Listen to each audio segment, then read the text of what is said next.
Hello, everybody. Welcome back to V Radio. Had to take a brief break just because I have a son who's a state champion wrestler, and he needed my help. And so occasionally I can't, stream 6, 7 hours every day for you. And today my guest is Nathan DeBruin, the photo Chad photographer from the trial, a crowd favorite of the Kyle Rittenhouse trial.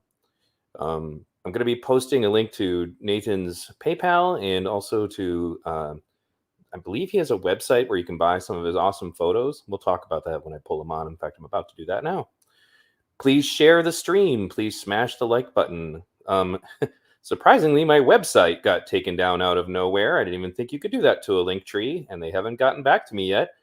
But remember that you can also find me on Discord, Telegram, Rumble, BitChute, Odyssey, and like lots of other places. If you guys have any in specific that you'd like to find, let me know. You can also support my work on Patreon, Subscribestar, or PayPal. And if you're interested in any of those, just let me know in the chat, and I'll try to get it to you. I'm about to bring on our guest. Go ahead and do that now. Nathan, welcome to V Radio. Hello, welcome. It's great to have you on, man. It's great to be here. So, you've been interviewed by a few people, and I didn't really get a chance to listen to all of them yet. So I obviously don't want to make you have to repeat yourself too much. Obviously, you're talking about the trial with the nice gentleman you were on with last night, and I'm actually going to be on his show at some point next month. I guess what I would like to do, because it's the same thing I did with the Grambo interview, and we'll get into that in a second, but is just to talk about like what it was like to be there in Kenosha. But before we get into that, let's talk about Nathan the person. Introduce yourself. Tell us what you do. Tell us who you are. So I'm a resident of Kenosha, Wisconsin. I'm an amateur photographer, photojournalist.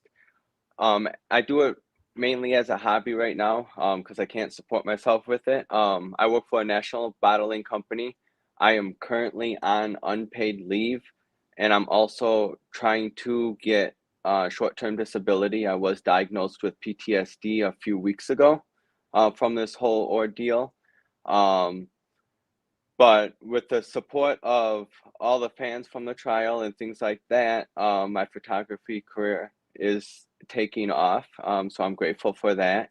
I'm currently in a hotel room. If people see the background, I'm in California at the moment. I'm not in Kenosha, Wisconsin. So don't mind the background or anything like that. It's okay. Other than that, I just enjoy photography. I got caught in a tight position back in 2020 in August with the whole shooting and all that, and it brought me to this day that we're at now. Well, man, honestly, everybody, at least on my channel, knows you because like my channel kind of got its start with making a documentary about the Kyle Rittenhouse incident. I had to make a series of them. And so I covered every day of the trial until I got banned for a week, not for covering the trial, but for something separate. But anybody who wants to know about what happened with that can check it out on BitChute because I can't talk about it on YouTube for silly reasons. But in any case, you were one of the crowd favorites of the trial, and I think largely it's because like the prosecutor, they were obviously trying to bully you, and it just was not working, man. You just like kept giving it back to them, and just stuck it right back to them, and I guess can't argue with the truth. No, you can't argue with the truth. So let's first of all just start with like it's the same thing I did with Grambo. Can you give me kind of like what the decision process, like, you saw the riots online or something, or did you see them on TV and then decide, maybe I should go take some photos? I saw a video that went viral of the Jacob Blake shooting. And I recently just got back from vacation. And just prior to that, I bought a brand new camera. So I saw this as an opportunity to go out and capture the history that was going down because there's people in the streets immediately. There's crowds gathering. So you could tell it was going to be something big. And I just wanted to capture the history that was going down. and it just escalated each day as the days went on. So you went down there, and I guess what were your first impressions the first day you were there? I actually went to the actual scene where Jacob Blake was shot, and everyone was gathering out in the streets. And by the time I got there, um, the crowd was throwing things at the police or the sheriff vehicles that were there, um, destroying the windows on the cop cars, yelling at them. So that eventually they retreated, and everyone marched from that neighborhood and went downtown to Civic Park, and that's where mainly the rest of the protests and all that were. So did you get to see the brick hit that poor cop in the head? I did not see that, no. Man, that was rough. Like that was like they could have killed that cop. And Yes. I just so okay. So as the protests moved around, then and you were taking photos. Now I noticed in Kenosha, for the most part, it seemed to be fairly mellow towards the streamers and the photographers. But there was one video that I got my hands on because Orkanut was nice enough to share with me that the defense team sent him the Dropbox of all the videos they were using. But so this guy who was like filming them taking, like smashing up the cars at the car source, and some of the Antifa guys weren't too fond of the fact that they were being filmed. And now I know that you mentioned that you were threatened after the fact. Did you encounter any problems taking pictures that night? Yes, I did. It didn't get brought up in the trial. It did in some of the meetings or with the meeting with Mark Richards. He told me he did have a tape of uh, someone recorded me actually being threatened by someone, and you can see it and hear that, but I don't have that tape. But yeah, I was threatened numerous times. I was accused of being a police officer, a detective, trying to capture what was going on and reporting it back to the police, which that was not the case. I Right, don't work for the police obviously. department. I don't, none of that. No, and obviously the problem must have been that you were taking pictures, not that they were burning things down and destroying people's property. Obviously, Yeah, I'm correct. being sarcastic, but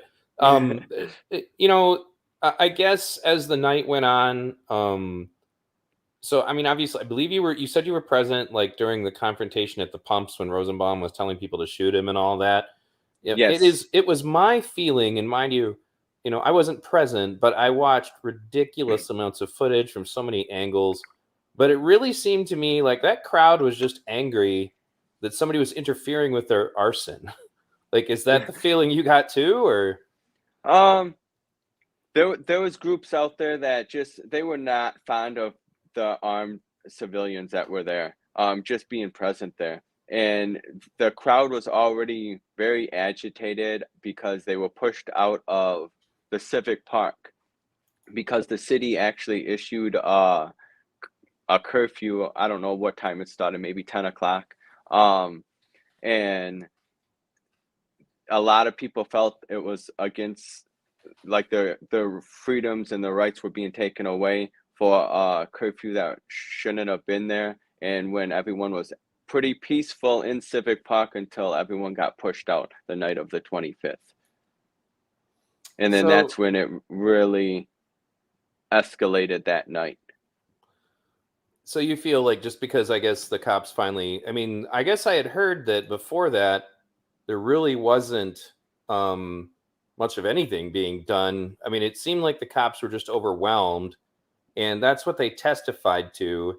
Um, I guess my question would be, looking at it, and they were angry because of that, but it seems like, I don't know, my feeling when I watched that crowd was that if those guys weren't armed, when they put out that fire, I have a feeling that they probably would have been stomped out.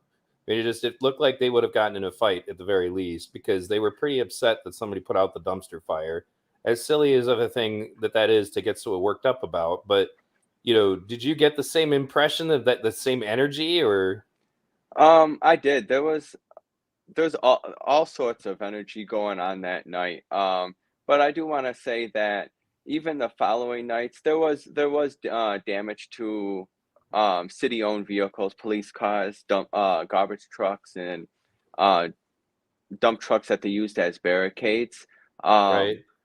However, the police were not really, the nights before that, really trying to stop anything. They just protected the courthouse and the police station. So they weren't really protecting anything else, just those two things. Correct.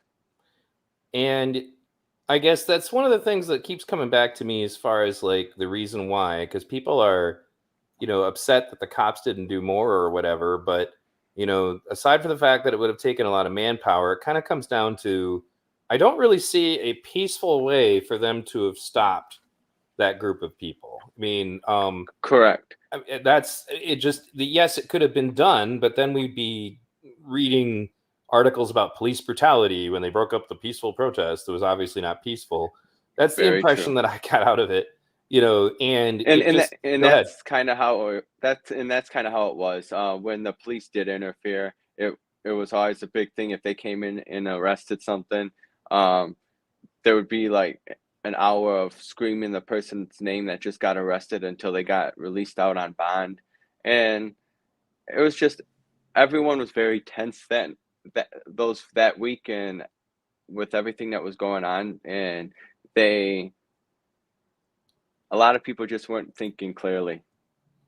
Yeah, that seems to be the crux of it for sure. I mean, in addition to the fact that the way that the Jacob Blake shooting was shared with the public was kind of off-putting because they showed the video of him walking around the car and then getting shot, but the video that showed that they had tried to wrestle with him, that they had tried to tase him, all of that stuff, all that information was not available until much later, and it gave people an impression that this was just some poor innocent guy. It doesn't. Well, in addition to that, the original stories that were being passed around about him were totally inaccurate. Like they were saying, "Oh, he was just trying to break up the fight," he wasn't doing anything wrong, and where he wasn't committing a crime. And then we find out, no, actually, he was, violating a restraining order that his rape victim had against him, while trying to take her car with her kids in it. But that's not the version that got passed around. And that's why work like yours, being a photojournalist, is really important because, I mean, really, it came down to the videos and the photos and all of the, the testimony that is what made this happen, the way that it did. And I honestly kind of shudder to think about what it would have been like for Kyle if we didn't have all this video. And that's one thing I could tell you, taken away from this experience. Um, Being obviously I took the stand in the Rittenhouse trial, so I got to see things the public didn't get to see. So I got to see what the big bots media was pushing out and the narratives that they got to push out, and it's not right. Not at all. And I guess what was that like for you then, just to see, you know, that going down in front of you, and you're like, that's not true. And then these are these major media outlets. It just really makes me think, like, how is that legal? How can you just practically destroy someone's life and reputation for Right. something that isn't even true?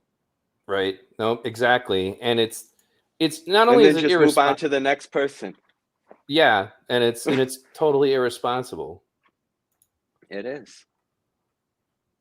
Somebody asked me It for my really BitChute is. link. One sec. There we go. All right. Speaking of that, did you give me the link to your PayPal so I can pin it in my chat? Absolutely. Yeah, throw it in my. Just throw it. Give it to me as a message in Twitter, real quick. Okay.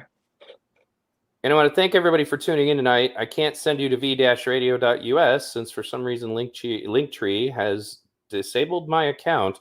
I don't know what I could have posted there. All I did was post links to my various channels and all that. But in the meantime, I still have PayPal, Subscribestar, whatever, and, feel free to obviously try to give Nathan a little hand here because he's in a rough spot. I'm doing relatively okay. I'll be all right. But if you can give him a hand, that'd be appreciated. Go ahead and, there we go. All right. Sorry about that. There we go. BitChute is in the channel. Nathan's texting me the link to his PayPal, guys. You guys are listening to V Radio. make sure to like, then smash the like button. If you guys like this stream, once others like it, I just did some other stuff that was pretty good too. Just did another video about trans athletes in sports, and there are going to be other things that I'm going to be doing coming up pretty soon. I've been invited on some other streams as well, so make sure that you guys check me out wherever I go. And Grambo is supposed to be coming on Johnny Walker Dread show, and I don't know when that's going to happen, but it'll be pretty awesome to see her again. She's actually going to be a panelist going forward, so because she enjoyed being on a stream. Let's see what we got going on here now. There we go. All right, I'm going to go ahead and drop his email in here, and then I'll pull him in. There we go. All right. Awesome. Thank you. Sorry about that. No problem. So let me just add this to all the things. There we go. So tell me, you said your photography business is catching up. Is it people buying pictures of stuff from Kenosha? Yes, people buying pictures, signed photos, and definitely supporting me so I can advance my career in it by letting me be able to buy accessories, better lenses, and things like that. Were there any particular photos that you caught that night that stick out to you as far as like, damn, I got a good one here? Yes, Kyle Rittenhouse cleaning the graffiti, because to me, the reason I took that picture is I briefly went to that high school back in the day, and it was totally just filled with graffiti. I mean, almost the whole front of it, the side of it, and I just found it amazing. There's just a whole line of people that were cleaning graffiti, and I didn't even know until someone was like, I think you got Kyle Rittenhouse cleaning graffiti, and I'm like, what do you mean? And they showed me, and I was like, oh wow, I did. And so that one sticks out the most. And then same with like the Joseph Rosenbaum holding the chain, and I'm like, wow, go figure. I would be the one that captured that, because I didn't Yeah. know. I was I was just taking a picture of people by the fire with the trailer tipped over on its side, and It's just I guess well, catching that Kyle photo of him cleaning the graffiti is really important because a lot of people didn't grasp that he was already in town, and that photo really helped. Overall define why he was there initially. Have you ever met him outside of just seeing him in court? I have not. Oh, okay. Well, What's ironic is like I met Binger and Kraus, I met Richard, I met his other attorney. He's pretty much the only one I have not met. Huh. Well, maybe someday you will. I know that he's kind of getting around now the circuit, and I'd like an interview with somebody, but for me, that's really the only like thank you I'm looking for from anybody in that situation. But the internet sleuths, we did a lot of work trying to round up all the videos and put them together. And my first video got shared by Linwood and General Flynn. Mind you, it was before Linwood kind of went a little nuts, but it still, was one of the things that I think kind of helped put it together was that I got messaged a bunch of times by people who said, thank you for making that. Now I understand what happened. It's just that there were so many fragments of the story that were just scattered all over the place. A little Twitter click here, a little, Facebook live there, and then you try to put it together just to try to account for where he is, So now, are there any stories of anything that happened those nights in Kenosha that maybe other people haven't heard about? Like anything that you witnessed or saw or took away from the incident that doesn't get discussed? A lot of so on a lot of the damage when they walked out of Civic Park, they walked out or got pushed out on to a Sheridan Road, it's called. And there was a whole bunch of light poles to light up Sheridan Road. And a lot of the rioters, literally, they went pole by pole by pole down the entire road and knocked them all down. Like they just literally pushed them over. That there's so many people. The police did absolutely nothing to stop that. And I don't understand that. And I just think that certain things could have been stopped or prevented, but a little better. But I do understand safety comes first, and it was a very violent couple of nights there in Kenosha. We got a message here from Grambo herself. She said she'd love to have a photo with you. That's That her. would be awesome. That's her name. Yeah, maybe I'll bring you guys together one of these days. We'll do a Kenosha reunion show, even if it's just from Message the me on trial. Twitter. Yeah, message him on Twitter if you haven't already, Anne.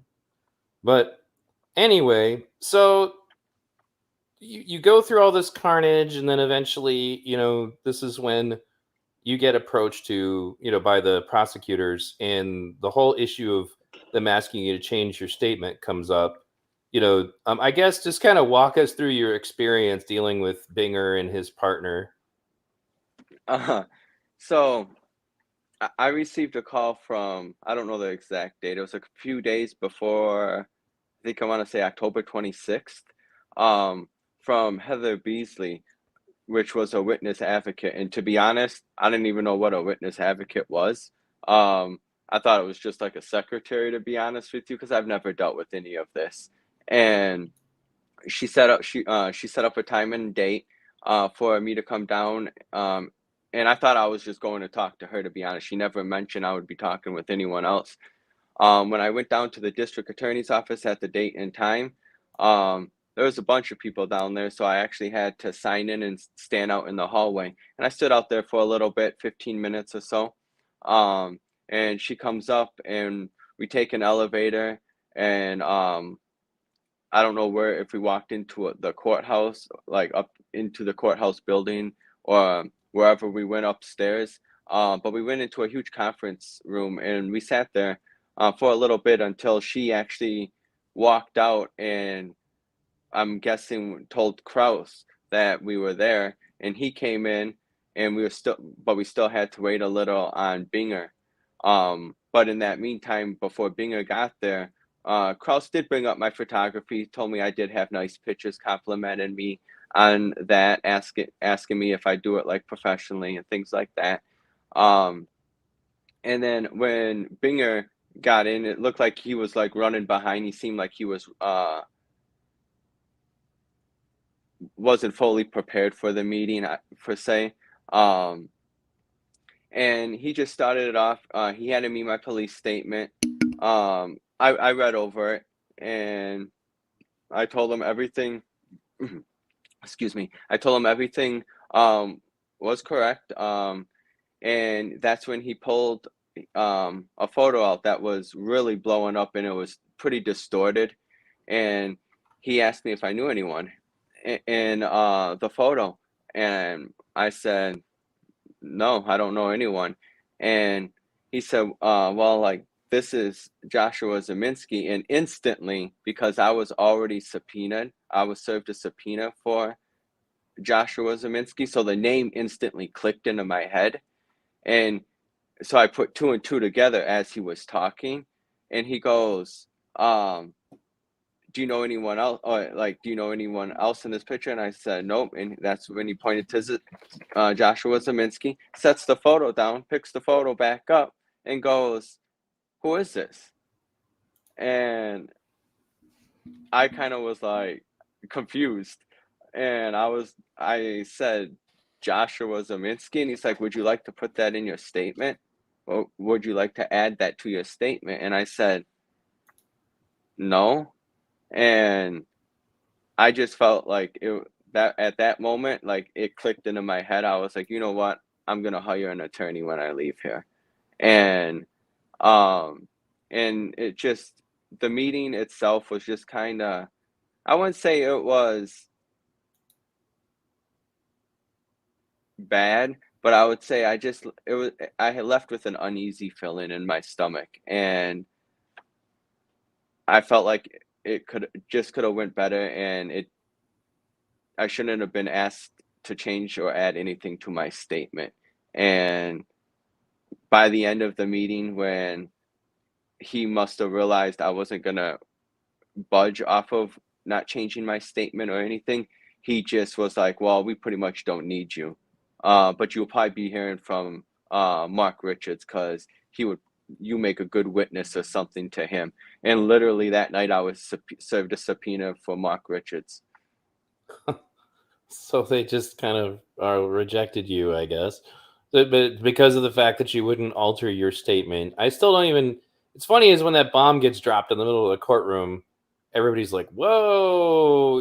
Like because that got exposed, and then the prosecutor that everybody calls Lunchbox gets on there and just starts trying to tear into you because it's obvious that he's pissed that you guys exposed him essentially and his buddy Binger.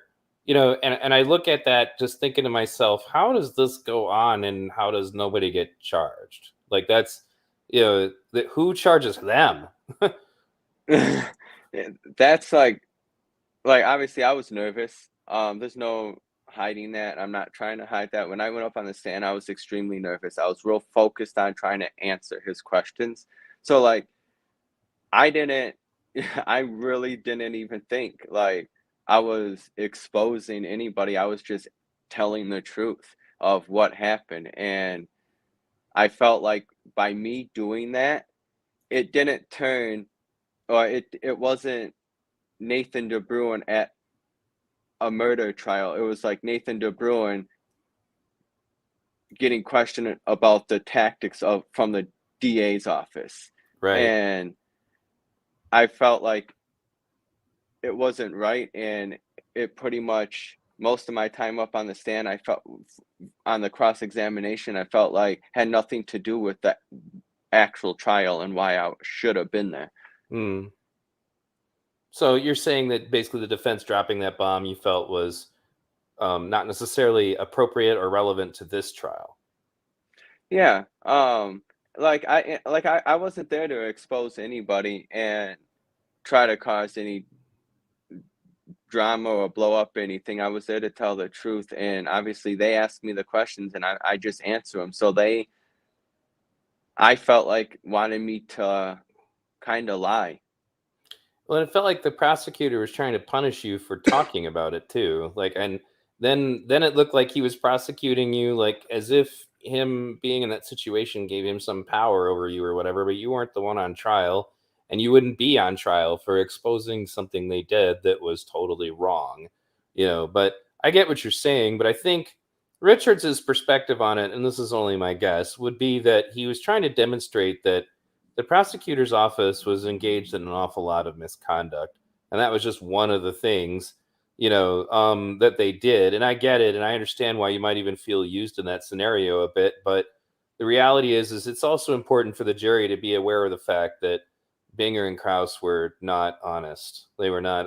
Like it comes back to that point. The No. judge looks at them and says, "You remember when you said you were operating in good faith?" He's like, "Yeah." He's like, "Well, I don't believe you." Like that's the judge telling him you're not operating in Yeah. good faith at all. You know, um, so But I this do think that's question, what go ahead. triggered Kraus. I do believe that's what triggered Kraus to just like just go into like defense mode and oh, you talked to a gossip blogger, and I think that's what initiated all that. Right. And the gossip blogger would have been Kevin Matheson, right? Correct. Supposedly Correct. a gossip blogger, right? That's what he does. No, he doesn't. Um, so I got a question here. So just, I think we already know the answer, but so your initial statement, you never mentioned, well, Rittenhouse, actually, you meant to say Zeminski. So you didn't mention him, but he was in some of your photos. Uh, to my knowledge, just one. Right. Oh, okay. And they were just trying to get you to identify him so that they could try to say he was there, essentially.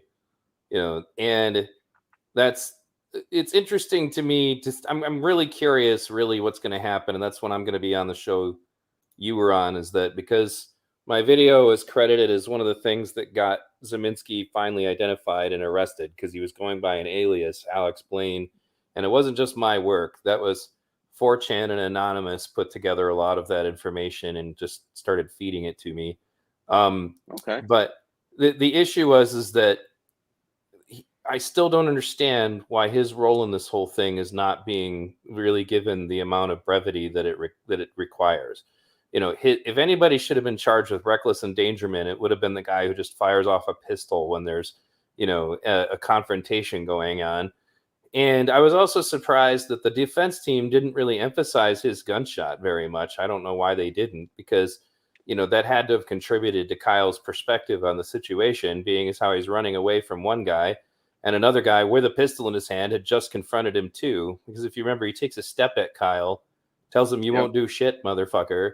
And then, all of a sudden Rosenbaum is on him, and it's just this whole thing, when you talk about the mainstream media again, because I don't watch mainstream media because I make my own news. I just was like, I can't believe this. Like, because their comments that were coming out on Twitter was when I realized just how bad it was. I already knew how bad it was with the people that were talking on the internet. It was really bad when you start getting Twitter accounts going, wait a minute, he didn't shoot any black people? Like, they weren't aware of the fact that Kyle didn't shoot any black people. I'm like, and that was all MSNBC and, and all they're doing, was that they just, I don't know necessarily even that they outright said it. They just kind of didn't deny it. They didn't clarify it. They didn't change it. They just let people go on believing that nonsense anyway, and just ridiculous. So I'm going to also tell anybody who's listening on Twitch or on Facebook or on YouTube, feel free to ask questions of the guest. If I find them to be appropriate, I will share them. And thank you for tuning in to V Radio. So now you're working on, getting your photography thing going really far. I mean, are you planning on doing some standard stuff, like people can hire you for their weddings and things like that? Hopefully in the future, yes. And I guess then, do you have a website that people can reach your stuff at, right? I do photosbynated.com. Photos by Nate D. Let me see if I can find that real quick while I got you on. And by Nate D. Oh, there we go. I'll throw it, make sure this. Yep, this is definitely you. All right, I'll throw this down here for the people in the chat. So, what kind of work do you feel right now? Like, are you looking to do? I mean, photographers get asked to do a lot of different things. Is there anything you feel like that you're ready to do specifically? I mean, obviously, weddings usually have certain stuff that they cover, but like, have you thought about maybe taking photos and being like Spider-Man, submitting them to the newspapers, stuff like that? I do want to stick to the photojournalism side, right now at least. What's your Twitter handle? That's actually Grambo asking you. Photos by Nate D. Same thing for Twitter? Yep. Okay. Cool. I also dropped your website in all of my chat rooms.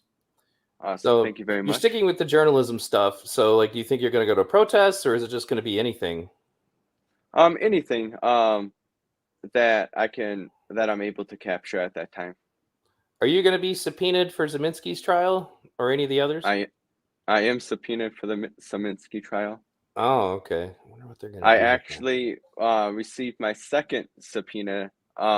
This one was hand delivered by a sheriff. I would say maybe 10, 11 days ago, just before I was getting ready to leave town. I was served another subpoena for that trial. What kind of camera do you have? A Sony A7.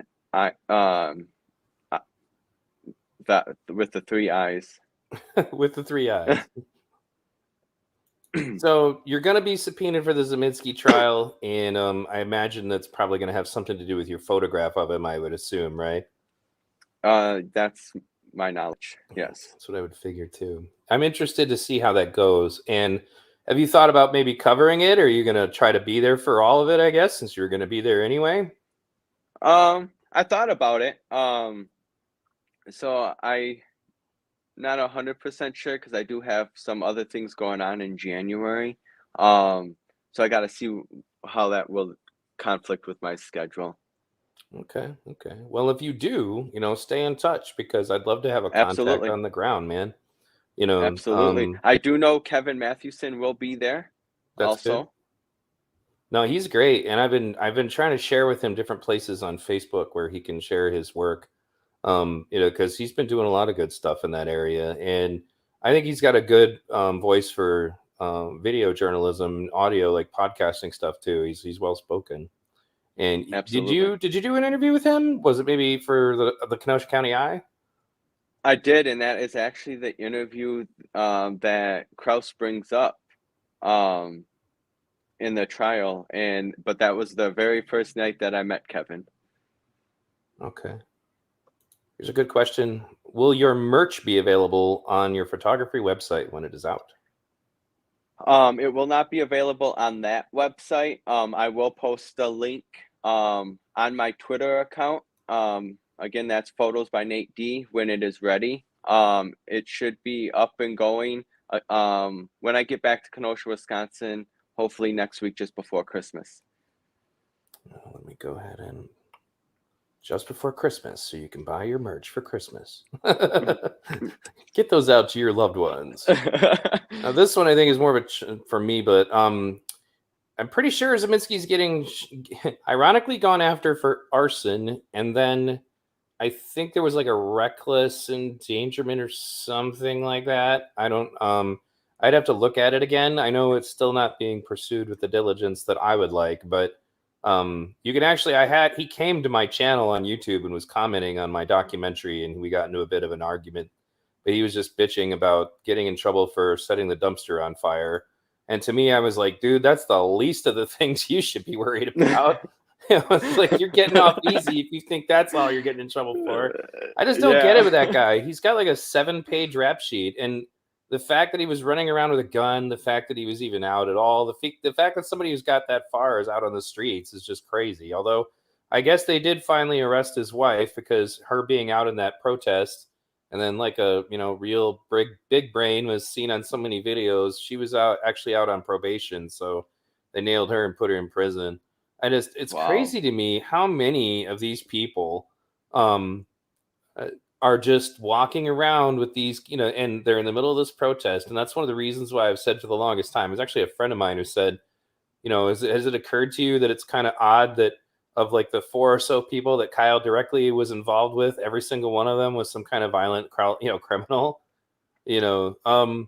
so outnumbered mom, I will find that link for you, but it's literally just if you go to my playlist for Kyle Rittenhouse stuff, you'll find it in there as a picture of Zeminski, but anyway, so yes, riot, not protest. And okay, one thing I will say Go ahead. about that night is, or even the nights before, well, mainly the 25th, in the 24th, I would say, a lot of the damage wasn't being done by citizens of Kenosha.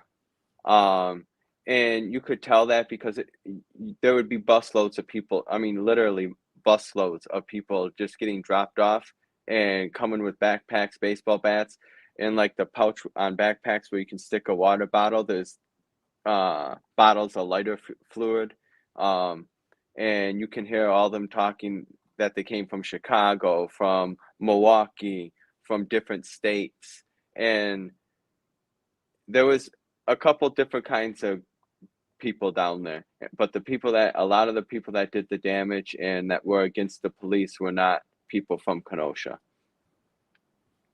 Yeah, I actually did a video specifically about that because people were so obsessed with Kyle crossing state lines.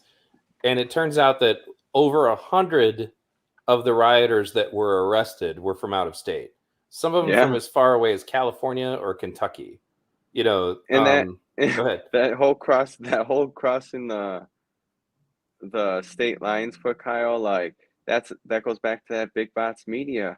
Like they blew that out of the water and they ran with that 100%. Like, oh, he crossed the lines with the gun. He crossed the lines with this. And it's like, who gets held responsible for that? Right. Yep, nobody. That's the problem. The only thing that it's doing is that it is starting to ruin the reputation of mainstream media. And that's why work like yours could be really important. And I hope maybe you'll consider becoming a video streamer too. We can always use more of those.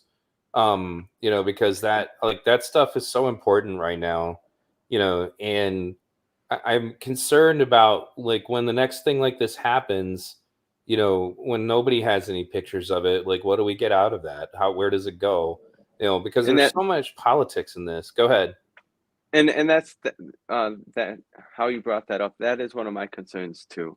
Like what happens to someone that doesn't have the media coverage or someone uh out there taking pictures and a situation happens to them. It's going to just be their word versus a district attorney's word, and you know how that goes, and it's might not be fair for them.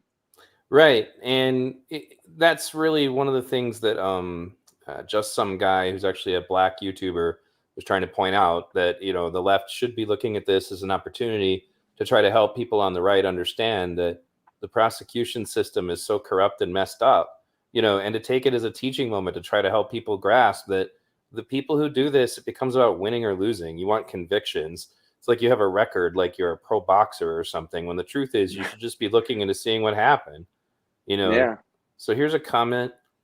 During the live trial, I was throwing repeated great arm extensions every time Nathan called out Binger and Lunchbox's corrupt deeds and bad methods. Saw Nathan on Good Logic earlier too. Thumbs up to you, Nate. Thank you, Mark. And it was a great opportunity, a great thing to see you stand up to them. That was really the issue for me. Let me see. Grambo says, I have a few questions. Did Nathaniel see Joseph Rosenbaum the night before the 25th? No. Okay. I thought he was let out that night. But then she Yeah, that's says, what I thought. the defense attorney Richards also mentioned during court that they could never find a hospital admittance for Joseph Rosenbaum. Is that true? I don't know. I I never don't looked know into either. that. I thought he got brought to the hospital from the videos that I've seen. Didn't he get put in a vehicle Well, and yeah, brought to after the he was hospital? shot, I think she's referring to the fact that everybody believes that he had been in the hospital the night before. Not, well, yeah, Oh, and had been let out. And it okay. was a question of whether or not, was it a,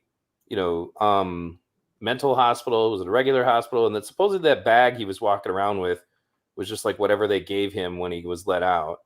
You know, um, Yeah, from what I remember, it had like a bottle, like a water bottle in it, some paperwork, and I mean, I put when you're screaming to a crowd of people, I just got out of jail. I'm not afraid to go back. Like, and you're holding a bag that looks like you just got out of jail. That's what I'm gonna think you just got out of. right. And this is Levin brings this up that they even said his mom drove across straight lines with his gun. They're still saying that. They still say it now. Like that was disproven like months and months ago. That's one other thing I'm hoping, man, is like people have pointed out that because Kyle's a public figure, it may be a little hard for him to sue some of these people, but they still talk crap about poor Wendy Rittenhouse, and she didn't do anything wrong. I hope she Yeah. sues the brakes off of these people. Seriously. Yep. I hope Um, they really make it big. I do. They deserve it. Each and every one of those family members. So you said that you got threats. Now that happened that night. Did was there more threats? Like what was the context of the threats? That night, the threats were, some of the threats were, one specifically, someone turned around that I wasn't even capturing. I try not to get real, like, just one-on-one photos of people for privacy reasons. Um, However, this gentleman just turns around and literally grabs the camera, and he goes, "Are you a police officer? Do you got a badge?" And just starts screaming at me. And he's like, I said, "I am not a cop." I said, "I'm just here, um, trying to capture photos." He's like, "Who do you work for?" And I said, "I'm just a freelance photographer. That's it." And he threatened to take my camera, and some people that I don't even know kind of got close to me, and they just backed off. So they backed you up. That's good at least. Yeah, and I tried to stick with like the press and the media. Um, they tend to try to stick together because those nights are, especially on the 25th, we were getting like, or the police were releasing like pepper balls and like gas, and I got I got hit in the face a couple times with it, and it's some pretty serious stuff. Polyfrog is in my chat. Hey, Polly. He says, God bless you. I guess he's referring to you affectionately as Rain Man. Now, there were people that were kind of surmising that they felt that you were on the spectrum. Is that true?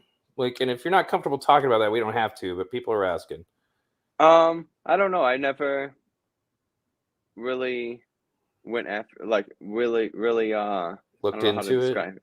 Yeah, Well, looked into it. nobody meant it in a negative way. It's just like your eye for details and the fact that you're able to just rattle off like everything. I was like, Jesus, I just want to walk around with this guy around Kenosha and he'll tell me the temperature and the current wind that was going on at the very moment that Kyle Rittenhouse was walking across the street at the longitude, the latitude. That was like all the details you had about everything that took place was absolutely freaking sweet. So. Yes. And I think that's one of the reasons why you were so impressive. And that's why, like, when they were joking earlier about whether or not ladies would date you or whatever, I was like, well, this is the boyfriend that's going to know every single detail of your first date down to where you went at what time and what inches and what was the gravity at that very moment and what was the alignment of the planets and the stars and just and never forgets anything. Is that always been like that for you? That you just, I mean, because you rattled that stuff off. You didn't even have any notes in front of you, man. No, it's been like that most of my life. I don't know how to describe it. There's certain things that I can like remember like off of the top of my head, and I'll never forget. And it's like that with a lot of things, in fact. But it's not like that if with my wallet and keys. Let me tell you that. I lose I lose those all the time. But with like details, like serious details, I've been a manager in the retail industry prior for many years, and actually in the food industry. I hold food safety manager certificates. And so I always had to be right on top of the details and things like that. So I think that's where I really got that from, because I used to manage 50, 60 people at a time. Awesome. Man, it's great that you can remember that stuff. I wish I could. There's certain things I'm pretty good at, but in regards to memory, but I was diagnosed with short-term memory loss when I was a kid. And when I went through puberty, it was bad because that makes if you have ADHD, it makes it all worse during puberty. And there were times when it was like being like as if you had gone senile. It was very scary. So the fact that you can just like remember that stuff like a trap is fantastic. And I hope that that Yes. helps you in your future. So it says you'd be And amazed. Go ahead. What were you gonna say? I don't think Kraus uh anticipated on my memory, because like I'm a quiet person. I won't offer details unless like you ask me to. Um and I just feel like they didn't get to know me well enough, and they just tried to put me in like a different class, and they thought Mhm. they could just push me over, and it didn't work well for them. I have a roommate who's like that. He will just sit quietly watching, and people assume that somebody who does that is simple or like maybe something's wrong with you. Maybe you're not. And like the reality is, you just I'm don't feel the processing need. everything. Right, exactly. I know what that's like. You're just sitting there absorbing all of it, and your ability to perceive things is great. Like my roommate and I, do activities together, and sometimes like when we're out together doing like say for example, yes, I am a LARPer. I do live action role playing. I would say what's different for me is I actually know I'm pretending. Antifa doesn't. Um, but anyway, there would be moments where we'd be out on doing something in the LARP, and he would just have this really elaborate plan. He'd have all the information, and he could just share it with me in just a few moments. And he got all of that by sitting there quietly while everybody else is running off at the mouth. So I totally appreciate that. It says here you'd be amazed how many women I know that watched the trial and simped over Nathan. Dude is a Chad. Maybe Nathan, maybe you're going all wrong. Maybe you should just get yourself an OnlyFans for these ladies, man.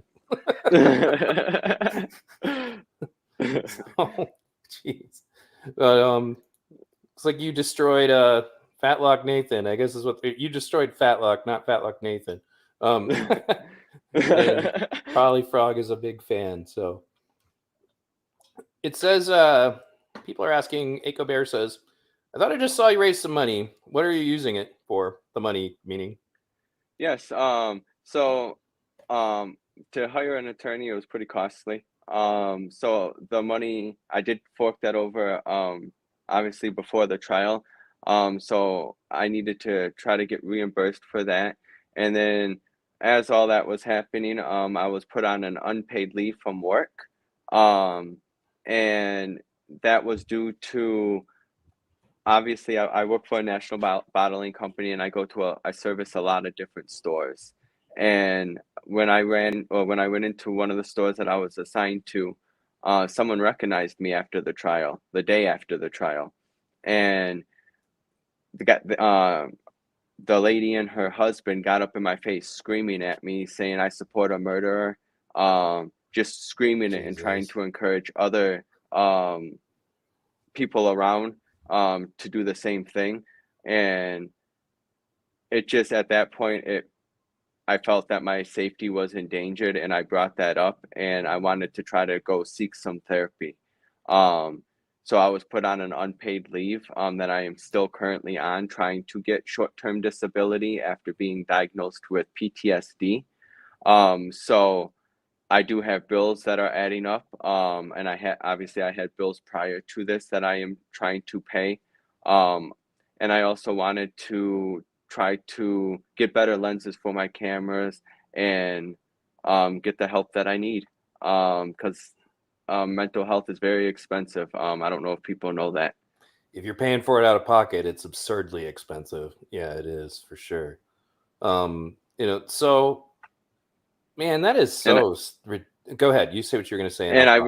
I really appreciate everyone that has tried or that has donated to me to reach that goal. I really appreciate it because I may have to hire another attorney, and it's not going to be cheap.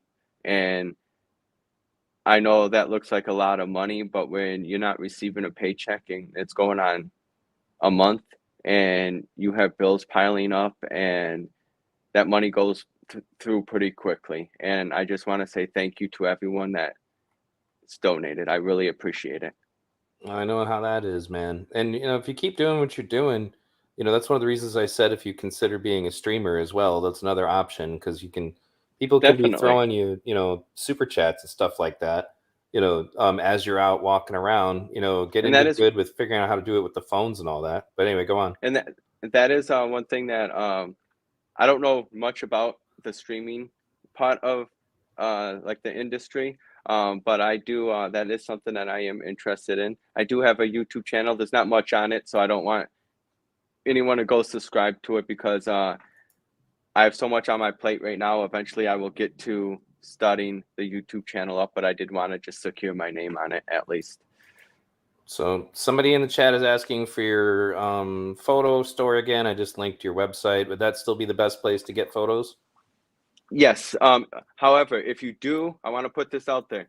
Do not order off my website if you want a signed photo. Please send me an email and I will get back to you with directions of how I can do that. Because if you place an order through my website, a company puts all that together. I don't see that. I don't see your information. And that will be shipped directly from the printing facility to the customer. So I don't see that. So I can't sign that. I get that a lot. People will order and then email me saying, hey, can you sign this photo? It makes it really hard and it brings a lot of cost into play. I can get it shipped to me, but it's a lot of added cost. So if Okay. you do want a photo sign, just please send me an email. Again, I am on a little getaway, so give me until like next week and I can respond to the email. Cool. So, what are your future projects? Um, I do. There's up in the air about two documentaries about the trial that is going on. That they want to have me in coming up in January. Um, Other than that, I'm just trying to build my portfolio and take some much needed time to myself because in certain things I am struggling in. I can't sleep at night and things like that, which was a big play into why I needed to go try to get some help. Well, man, you're a good soul, and I think it's gonna work out for you. I strongly do feel that way, and I think that you on the stand that day was like it was a bright light in that you and Grambo both really gave a lot of people hope, and it was also just watching you guys because those prosecutors drove us nuts. The people who were watching the trial who like felt an emotional connection to what was going on in that trial. You and Grambo were both like just people who just did not let those prosecutors smack you around. And that may sound like a little thing, but to some of us who were really invested in this, it really helped to be able to see, especially like, like when he's trying to tell you what you said and you're like, no, you better get what I said right, because that's not what I said. Did not Yeah, take any crap from them. and like that's something too. Like that's I don't know. To me, I look at a district like I said, I am not ever in the courtroom or nothing like that. So I don't know how district attorneys really like what their job like I know what their job is, but like how they do it and stuff like that. And but I just want to say like the questions that I was asked by Kraus, like, so did you have a camera on you that night? And it's like, how do you think I got these photos? You're holding the photos, you see the photos. Or like then when like I was so focused on trying to answer the questions and then he goes, so how many people were in the trailer? And I'm like, is this a trick question? Like there couldn't be people in the trailer. Was he just maybe he was asking you that specifically just so that he could try to prove you wrong in some way? I don't get it. You know, I just I don't know, being a district attorney, I felt like the questions I was asked wasn't from a professional way of asking questions, I guess you could say. yeah, no, I wouldn't. Yeah, it became pretty personal, and then like, especially when he tried to crap on, he's like, "You're selling these photos, right?" I'm like, "Yeah, he's And selling the photos, you fucking asshole." Oh my that god, I is wanted the to smack first him. that's the only thing I want to give thanks to Kraus for. And I really, if he ever watches this, I really thank you, Kraus, because I never sold a photo, any photos before this. I sold one to an author. And it had nothing to do with that night of the shooting. And but I until he mentioned me, literally after people saw the trial on TV, I woke up to hundreds of emails, hundreds. My phone went off all night, and about where can I purchase your photos? Where can I purchase your photos? And knowing like I just went on an unpaid leave, it's like I need the money that I can get, and so I put together a website and I couldn't believe the success from it, and it was all from Kraus because, like I said, I never advertised my photos. There's so much the public still hasn't seen. I like I said, I took like 28 to maybe 3,000 photos from those couple of days. I have a lot of stuff that the public has not seen. Well, that's great. I mean, are you going to be able to like put? Does your website have a way for us to look at them? I will eventually get them up. I know some are going to be going into some documentaries, so I do want to save those surprises for when that documentary comes out. Oh no, that's fair. That's fair, especially since well, they're probably reimbursing you too. So people are saying, what was Nathan thinking when Kraus threw the papers at him? That's a funny you asked that because after I got off the stand, that was the very first question that my father asked me, and um, he was like, "Why do you throw those papers at you?" um, I don't know why he threw those papers at me, but he did throw those papers at me. He definitely was pretty angry, and I could tell that because I don't know if you guys could pick up on that, but like he said, well, you signed at the top of each page. I don't know what page he was looking at or what he was looking at, but my signature was not at the top of that page, and or in any of those pages. So I don't know. I think he was a little stressed out at that moment. Yeah, because he looked like a fucking idiot. So Kenosha County I officially reporting Oh, that the best one you got was Kevin Matheson wearing an AR-15 and a Chuck Norris shirt. That's the Kenosha County I yes. reporting. It must be true. And well, a funny story about that too is like I was down there every night. I took pictures of both, like everything that was going on, the protesters from Black Lives Matters to everything that was going on, the damages to police officers, the military. And I was in Civic Park when there was a big, I guess you call it a debate.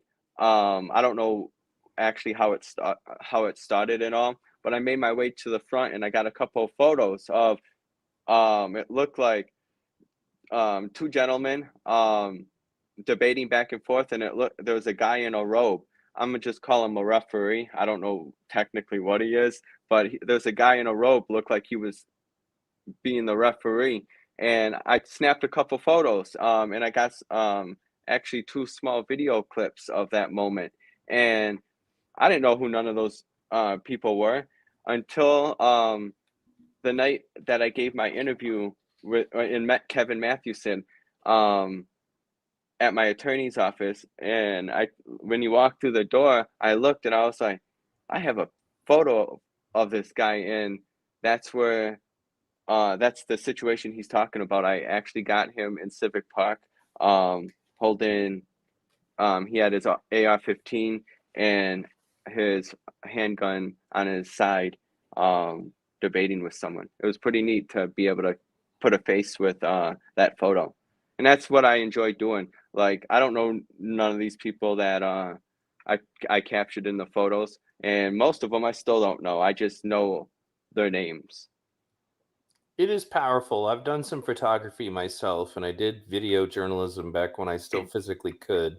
Um, and it's it's also kind of a compelling, fun moment to just catch just that right moment, like that one time where you're like, oh, and you feel it, like you like, I gotta snap a picture now. This is the time, And I Yes, guess like he likes the one you took with Rosenbaum on the chain with a huge fire behind him.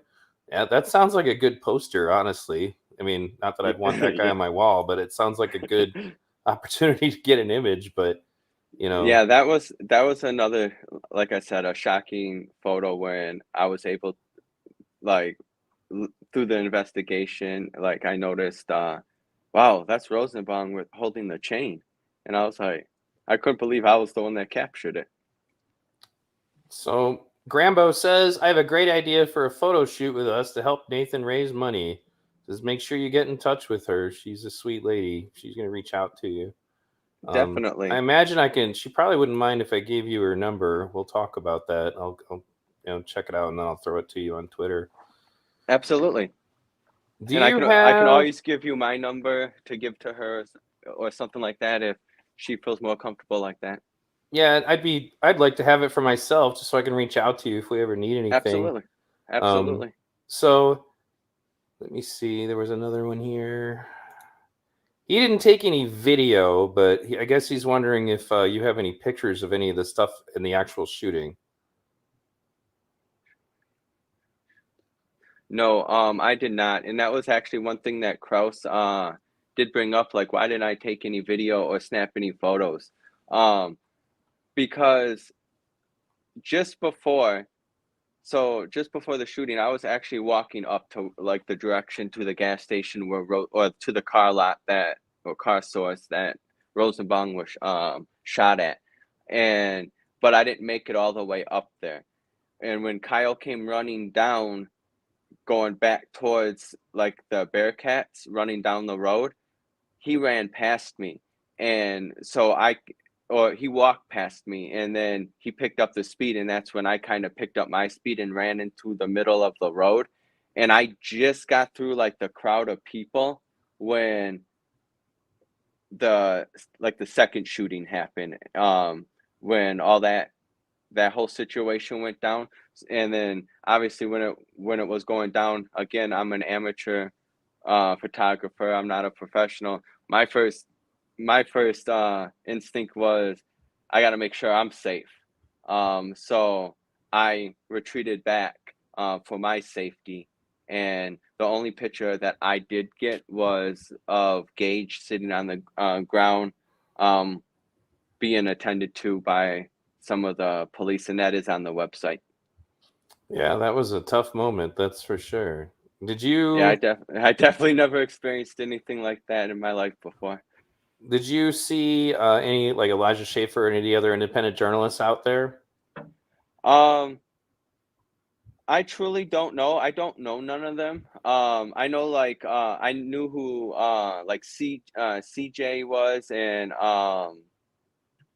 Corey Elijah. I know who those people were, just not like personally, but just because their streams were heavily watched locally. Um, but I honestly did not, and I still don't know pretty much anyone that was involved into like that whole situation. Like I said, I tried to tend to myself, and I figure I find it's more safe to do it like that. Now, this one, I think, and I'm only guessing, but there was somebody. You were present for the initial dumpster being put out, right? Yes. So there's a guy with a camera who like kind of leans his camera up to try to take a photo of the flames in the dumpster. Was that you? Or am I guessing, or am I thinking of someone else? Hang on, what? One more time? Okay, so at the moment that the dumpster fire is happening, there's a photographer who's present, and like kind of like as they're getting ready, like as they light the fire, and like it's getting ready to be put out, he raises his camera up in the air to try to get an angle on what's going on in the dumpster. And I didn't know for sure, but I had a feeling that might have been you. But otherwise, do you know if you're in any of the videos that anybody took?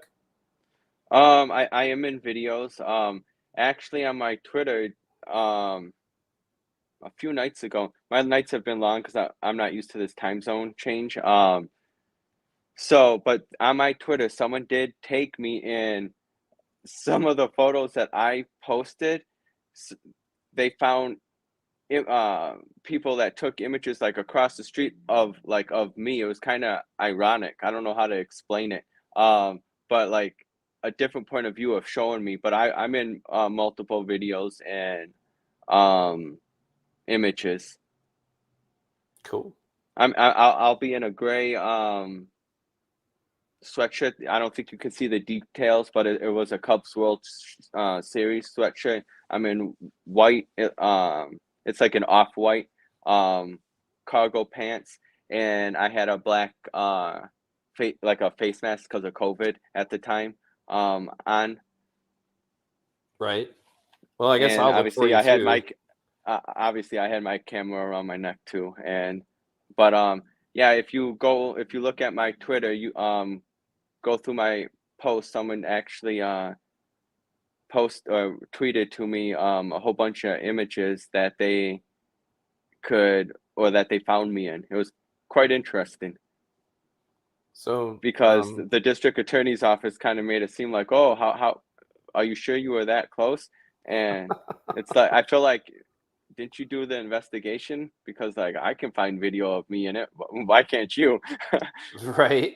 Well, so somebody wants to tell you, hey man, you've sold photos. Now you're a pro. You're not an amateur anymore.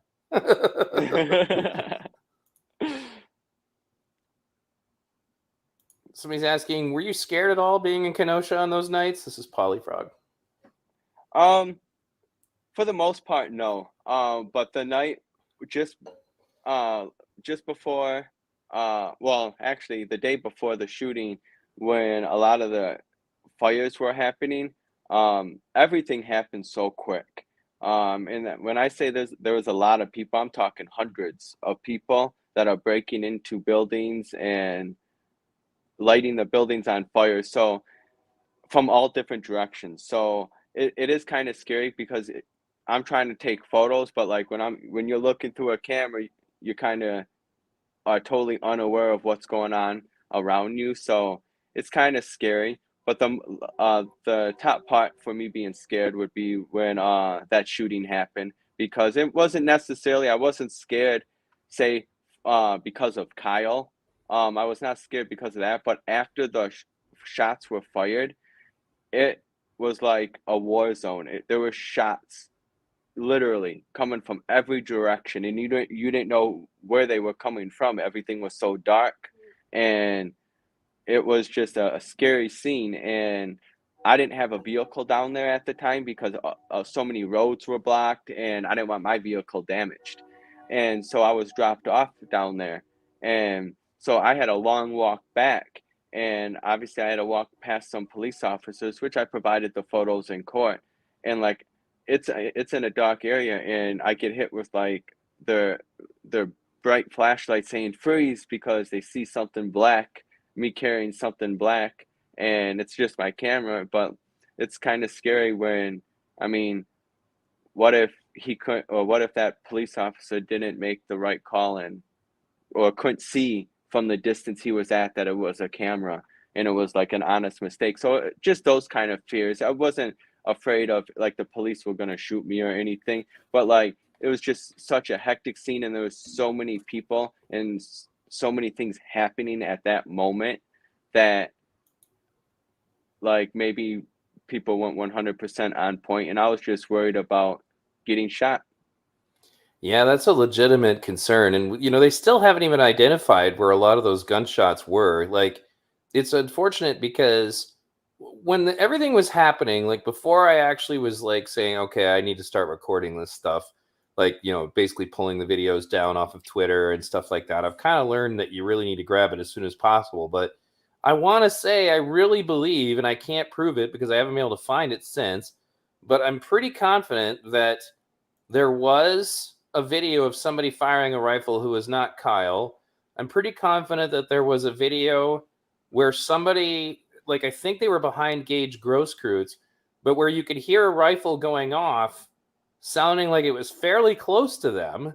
I had some theories about it and I was never able to nail it down, but since nobody else died, I'm assuming whoever else was firing off their gun wasn't actually trying to shoot anyone. Because there would have been more dead people for sure. I, And got the feeling that maybe they were trying to cover for Kyle. Go ahead. yeah, definitely. And like and that was like my thought, like you couldn't see nothing. Like these weren't, like you heard them, you heard the shots go off, but when Kyle initially fired those rounds to Anthony, to Jump Kick Man, and to Gage, everyone, it was just like everyone just scattered. And I'm talking, there was hundreds of people. There was a lot of like there's a lot of people, maybe not hundreds, but there was a lot of people that just scattered.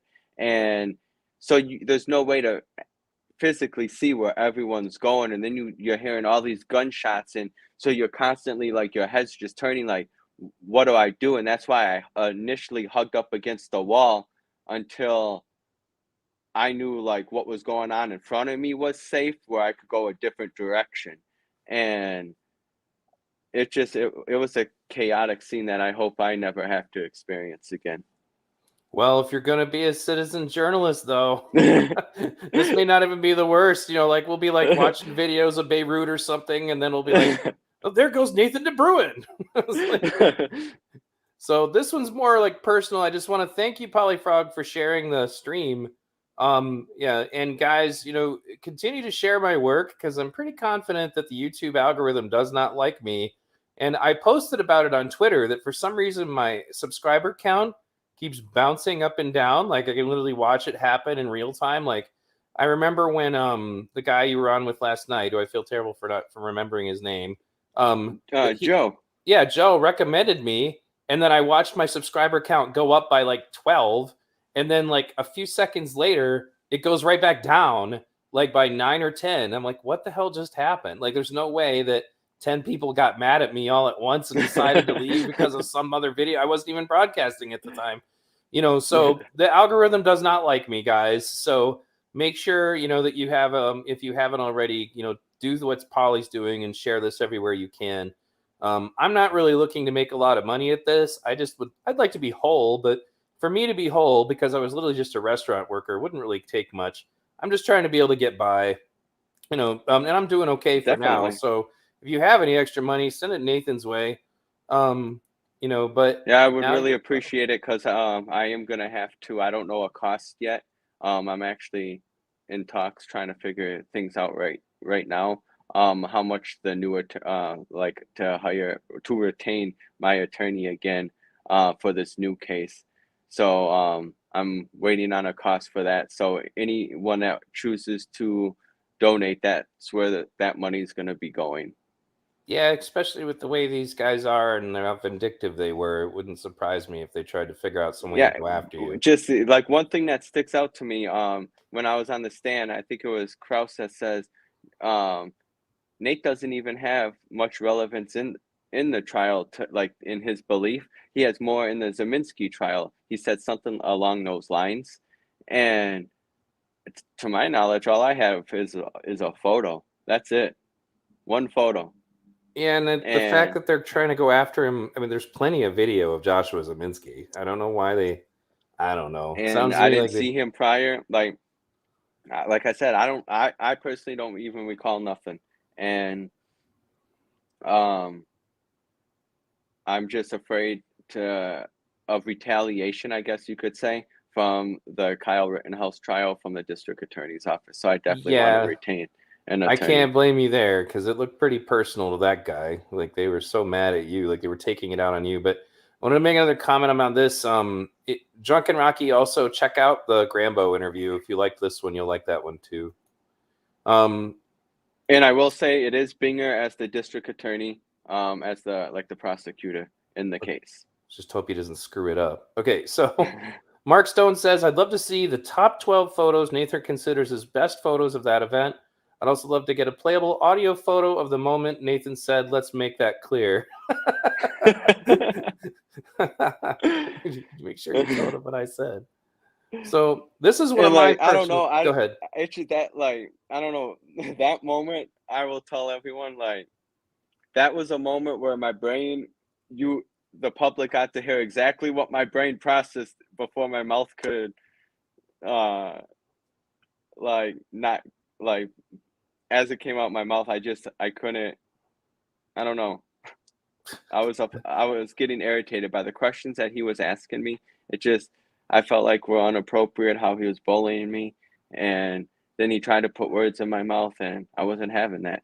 Well, thousands of people were there just as frustrated as you were listening to it.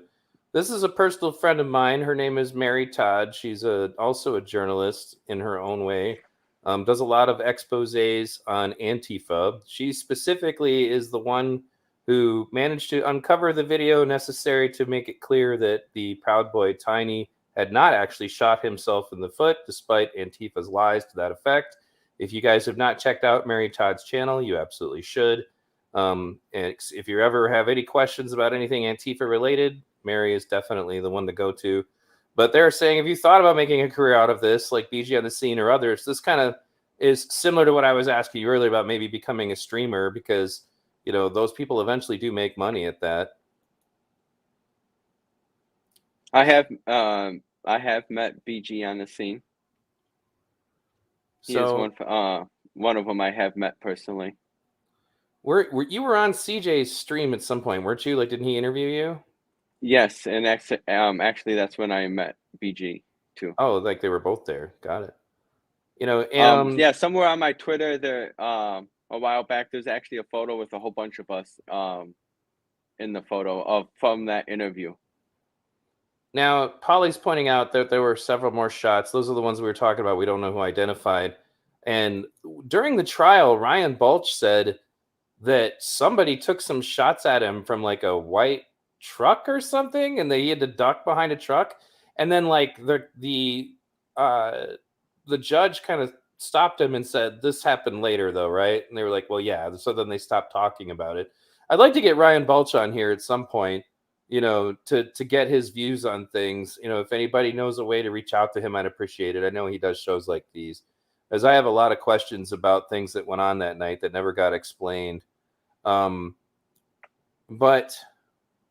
making sure I'm looking for more questions. Grass. It was on the grassy knoll. That's what we need to do. We're going to send you back in time to get photos of the JFK assassinations. We can find out what happened.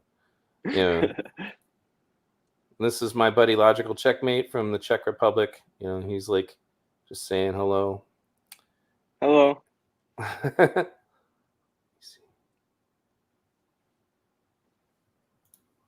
Tracy says, yes, V Radio, some of the shots sound like they're coming from the side streets around that area. Like you said they sounded like they were everywhere. I know one of the streamers was like, oh my God, people are getting shot all around us.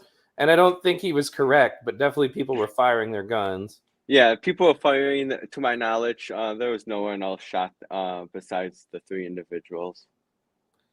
Now, Small Bunny says, would you ever go back to Kenosha? I live in Kenosha. You're like back. I'm like I said, I'm in California right now. I love to travel. I love taking photos, so like that's what relaxes me. And like I said, I was diagnosed with PTSD. I'm not sleeping, so like there's a lot of stuff that's been on my mind from that, and I'm just trying to relax and get back to normal. And when I do, I will get back to Kenosha. One of my regulars says, kudos to you for standing up that slimeball prosecutor. The same people of Earth were cheering for you. The same people of Earth. You know, yep. I would say that's definitely. Eric, we actually have some video of that, and it's gotten a little clearer now that we have the drone video. It was just some random dude in the crowd that was smashing up cars, and he just kind of blind fires behind his back. That's where the other 3 shots come from that are visible from some angles. If I send you a video, are you able to view that right now? Is it on link? Yeah, I can put it up. Do you have a link? No, it would be directly to you in a message. Yeah, as long as it's okay. Go ahead. Send it where you're gonna put it in private chat here, or you're gonna send it on Twitter. I was gonna send it on Twitter. Go for it. Because I don't know how to do it. I don't want to disconnect from you again. No, that wasn't a disconnection. All I had to do was bump you back on. You're all right. And if it comes down to it, all you do is follow the link back. You'll get back on here. So, Jeff Barr, yay! Thank you for and Andy Tuesday, yay! Thank you for Polyfrog for getting me new people. Yep. Oh, I'm up to 838 now. Yay! Maybe someday I'll have lots of subscribers and I'll bring everybody with me. While you're doing that, Mary Todd says, I really enjoyed yours and V's dialogue the other night. Looking forward to more. See, Polly, bringing me on your show was cool. Even the mighty Mary Todd thought it was awesome.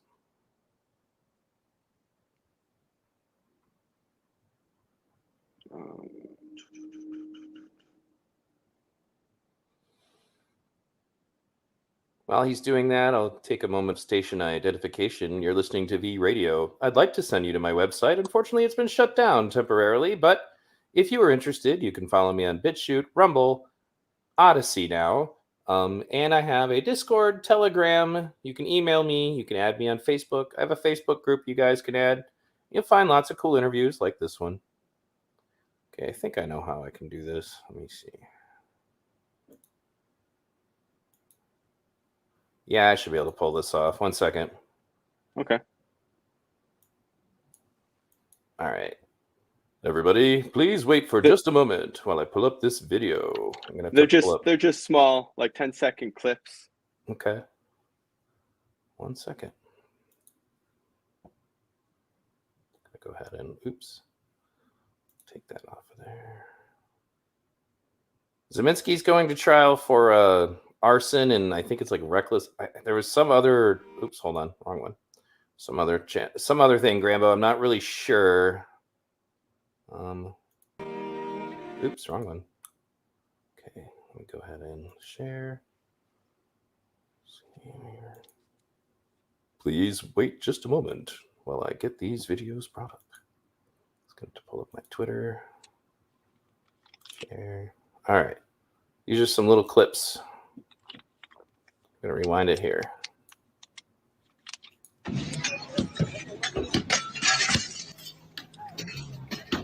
Yeah, that's a riot.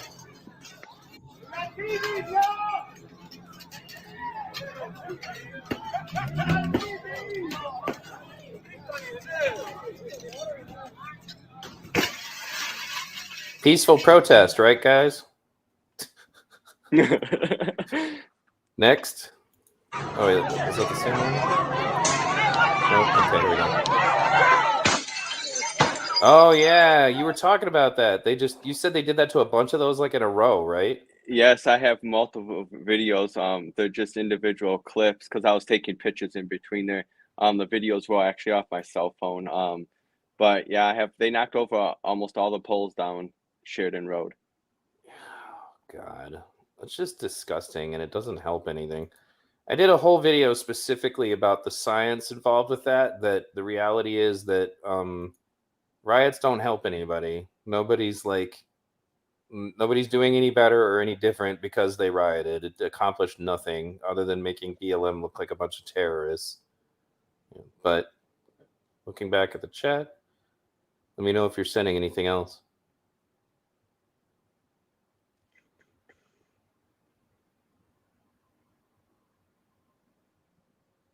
People giving love to the Merry Tide.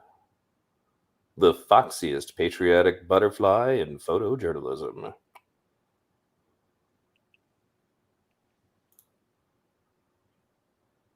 Oh, yep. Okay.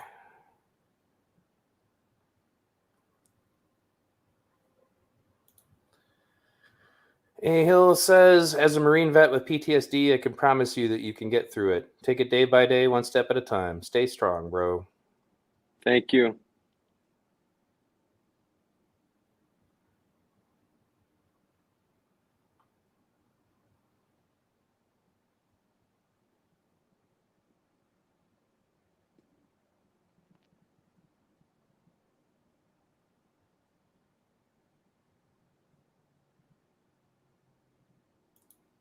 Yes, Polly, I I'm sending. absolutely will. Did you send something I'm. else? s- I am sending it right now. All right, I'll go back over to Twitter. Oh, Having some fun. All right. Just got another one there. Uno momento, por favor.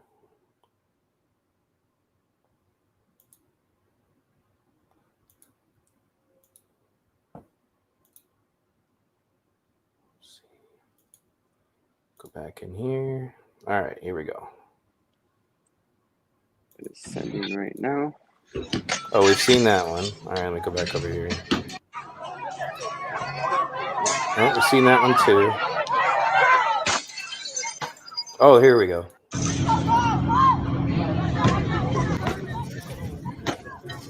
Do you know what this is? Like, what is this building? It is like a probation office, or was a probation office. Oh, yeah, that's right. They burned down the probation office. Yep, that's just before they burned it down.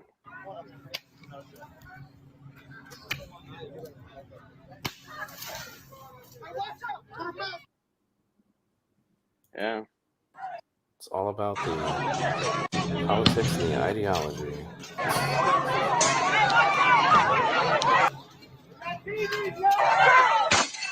Okay. I'm going to close that down for now. And then if you send me anything else, I'll just leave up my Twitter because they can still hear us. Anyway, go ahead and check the stream for more questions, if any. Oh. Are these clips all from the same night? I do believe yes. From the Okay. August 24th.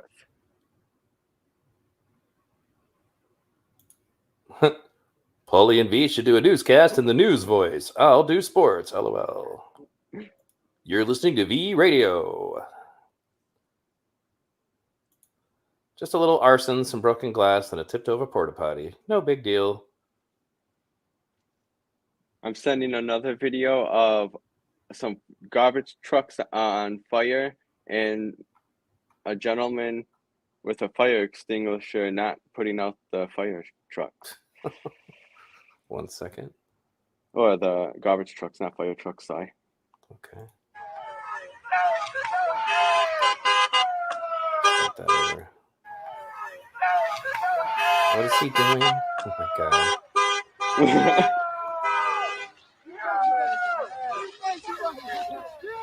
Oh yeah, let me just spray a fire extinguisher for no reason.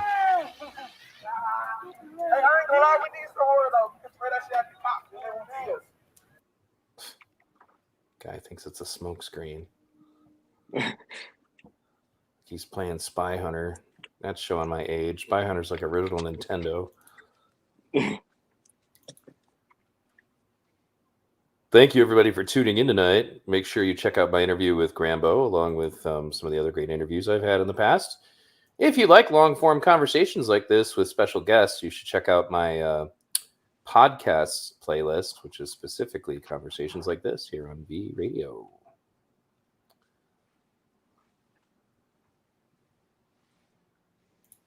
These people see people with cameras around and they don't even seem bothered at all.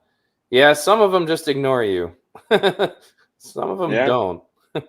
That's why, like, the Antifa presence that was there didn't seem. I mean, like, the LA guys probably would have tried to attack you, which is terrible. But if you do decide to start going to protests, make sure you're careful. And I know people who can help you with that. So, like, if you decide to start doing it, do reach out to me, and I'll get you in touch with like WYSIWYG and some of my other friends who are veterans of doing that kind of stuff. Definitely, I appreciate it. So per Kevin Matheson, homicide is up 300% in Kenosha for 2021. The protest rally helped the community. And that's sarcasm. Yeah, but did so much to make everybody think, you know what? Why not? Let's just be criminals anyway. So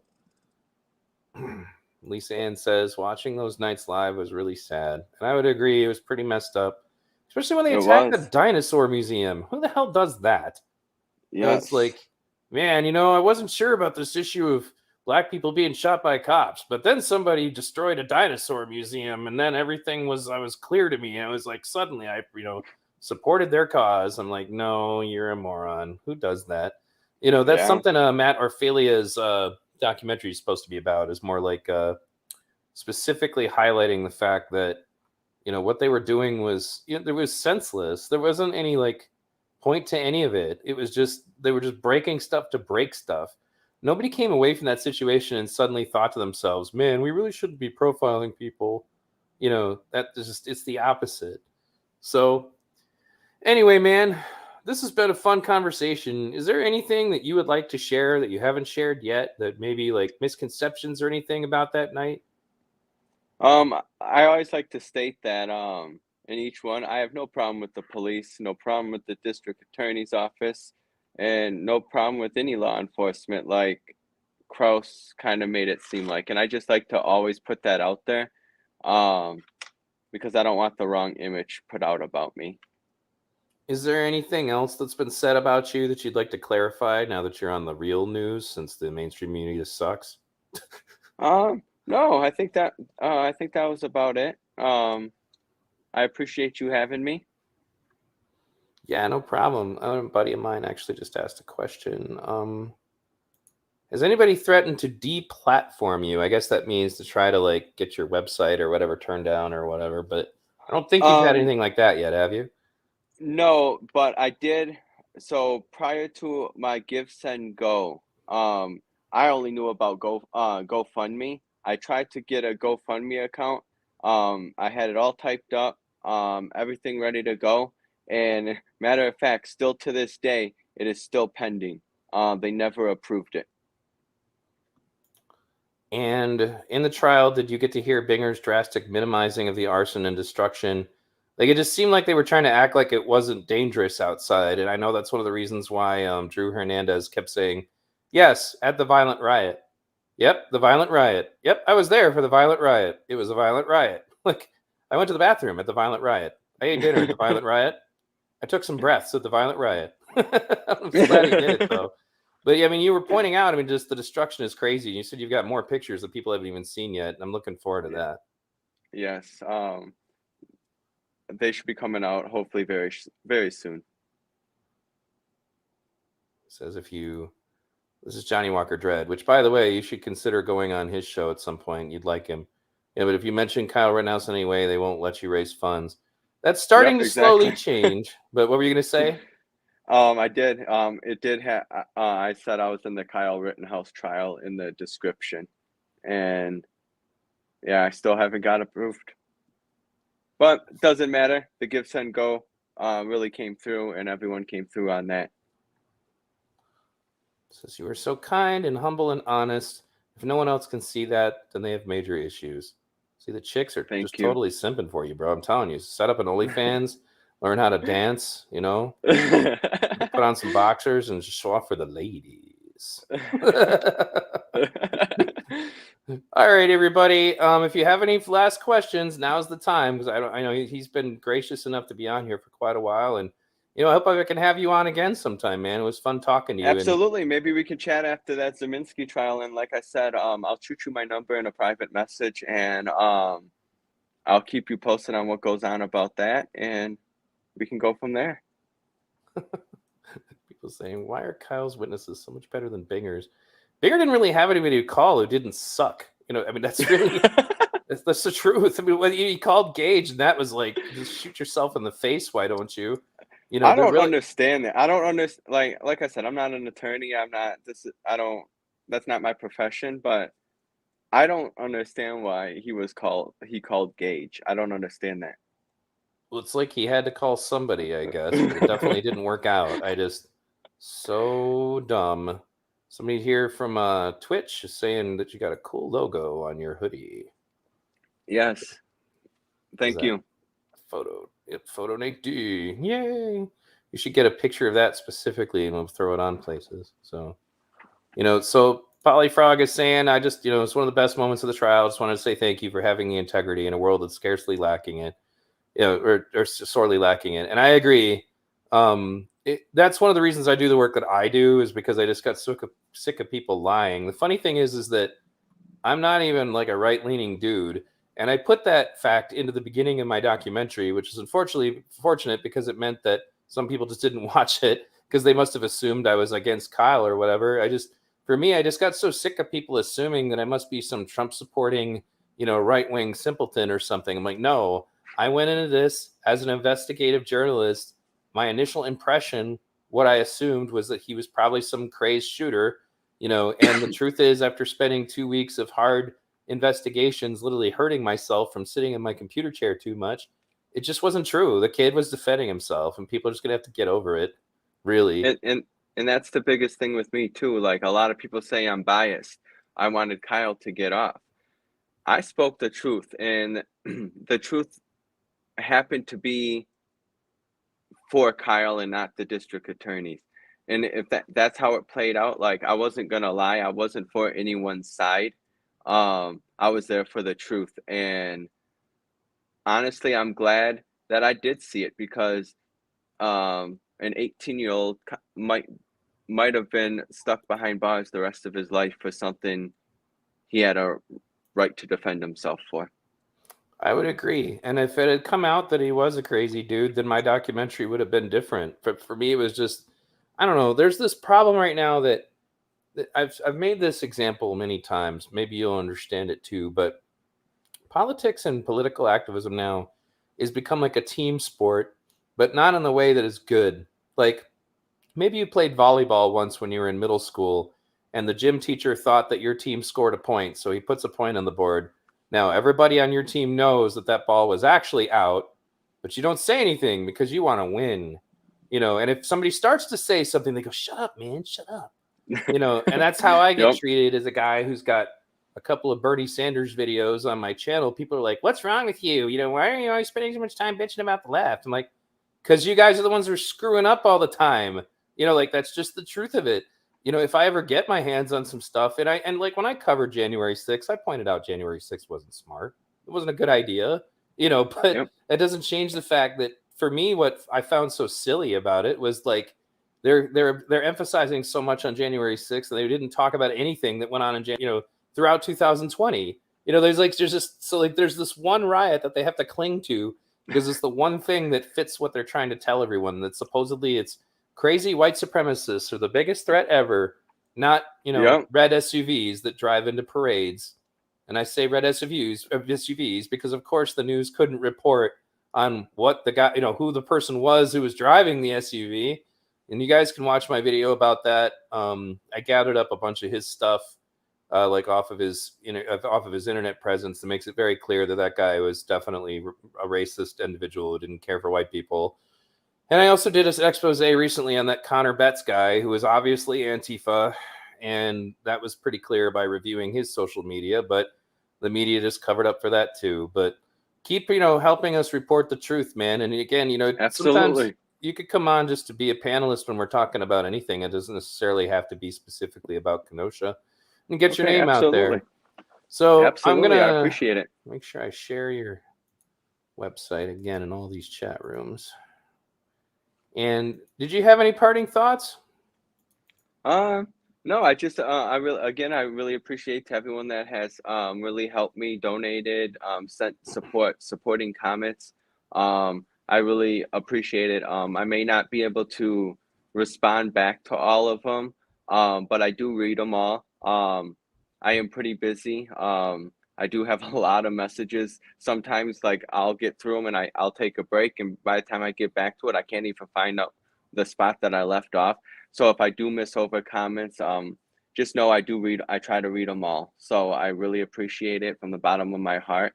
And I promise to bring you guys new footage in the future. Awesome. Do me a favor and stick around here for a moment, and I'll talk to you a bit off the air if that's okay. Okay. Yeah, absolutely. For now, just wait here. I'll be right back. Thanks again for tuning in, guys. And again, if this is your first time checking me out, be sure to check out my archives. I do a lot of documentary format stuff. I do a lot of shorter videos too. I cover a lot of topics. I am left-leaning myself, but I don't really do a lot of right versus left stuff. It's not my style. I'm more interested in thinking versus not thinking. I'm more interested in the truth versus the not truth. That's why if you look at my logo, it's pretty obvious what I think the real problem is, which is the corruption of the right and the left. That's what this symbol is about. This is about, V taking the Republicans and the Democrats and just the two major political parties are equally at fault, and they both need to be cut off. And so my goal here is to create an environment where you guys can have conversations about things you disagree with, which is why I have, so many different viewpoints as far as my audience, and that's by intention. That's the way I want it to be. I don't actually want an army of people who just slovenly agree with everything I say. If you disagree with me, do so tactfully, and I'll totally engage with you. I'm very active in the comments. I'm very active on my social media. I'm basically disabled. I can't stand upright for more than about a minute at a time because of some problems with my spine.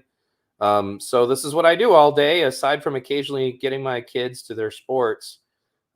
This is my life. So in many cases, just interacting with me and talking with me and giving me feedback on my stuff, is a big thank you. If you can support me financially, feel free to do so. I don't really need, like I said, I don't need to make a lot of money.